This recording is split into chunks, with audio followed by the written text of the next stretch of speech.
How's it going, everybody? In today's video, I'm going to explain how to run a guild properly. Now, keep in mind, I don't run the guild, but it's very simple. So, first off, you have to have full-on communication with everybody. It's the easiest way, and if you don't, make sure everything you need is up here in this top right here, the notice.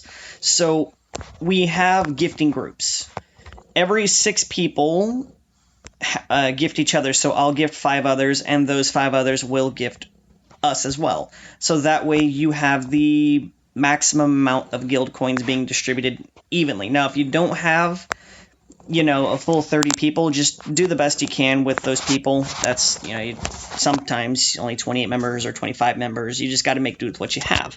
Now, the next thing you'd want to do is make sure you have full-on guild war attendance. Now, I do mine at night after I get home from work, so usually I have 2 hours left on these bottom 2, so that's when I get my guild wars done. Now, if you noticed, this guild is pretty stacked, and there's not many lower level people we can kill.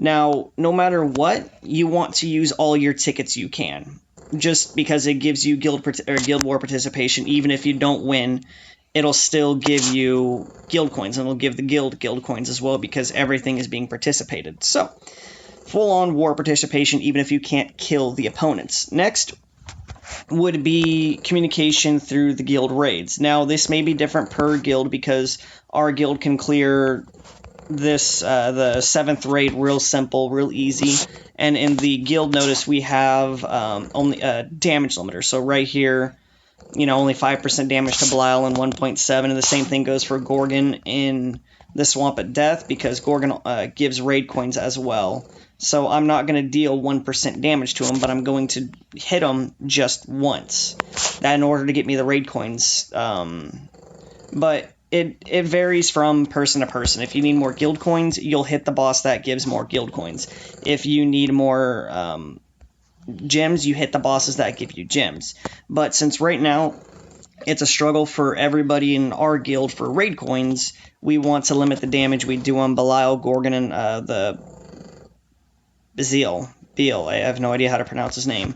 So we have a few people that are designated finishers. So, at any given point in time, you have a whole bunch of us that just do 1 to 2 hits worth of damage. You have some people that do a majority of the damage.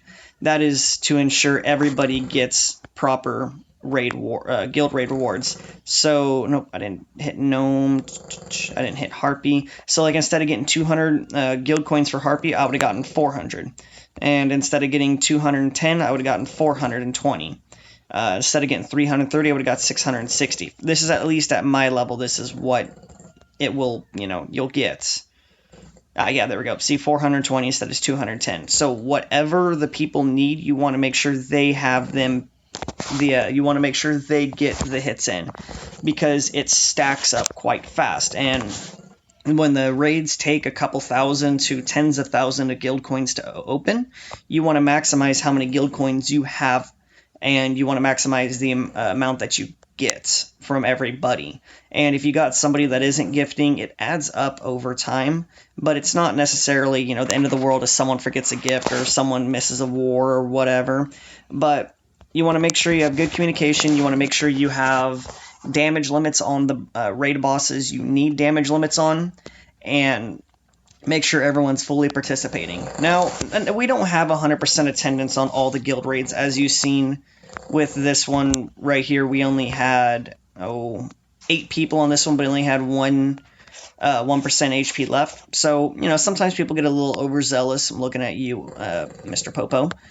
So, yeah, that's really about it, and the rest of it just comes with time. As you guys micromanage the people in the guild, and you try to make sure everybody gets as much profit as possible off as little amount that they can do without compromising everybody else's progress. So, if someone accidentally kills it, or someone leaves the game on, or whatever, it's not the end of the world, because you can open up more than one raid. But I guess that would really be it for this video. Make sure... actually, you know what? You can also enforce a metal growth... metal growth chart if you're into that kind of stuff, making sure people are at least getting, 10 to 30% growth a week, so that way they will improve and go up over time. Because when you got people that are making less than 10% metal growth a week, it's kind of pitiful, especially with all the medal events going on and stuff, and if you have one person that's not gaining levels, it will hamper the entire guild's progress because it just makes the later raids harder, and it also makes the wars a bit harder. But then again, some people have lives, some people have jobs, some people can't play 10 hours a day every day of the week, so you just make do with what you got with those people and you work it out with everybody. But we all talk on Discord. We have a guild chat for that, and it's got all the pings and everything, so we can let everybody know, hey, kill this boss, hey, do this, hey, do that kind of thing. But I guess that's really it to cover this video on how to run a guild.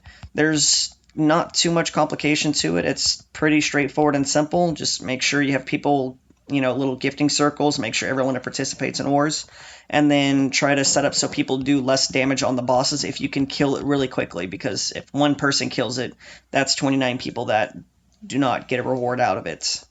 Well, double the reward, I should say. And, well, that stuff kind of stacks up fast, especially when you go to the shop and you have to get these Greek pets, and they're 2,000 guild coins a pop, or raid coins. It kind of,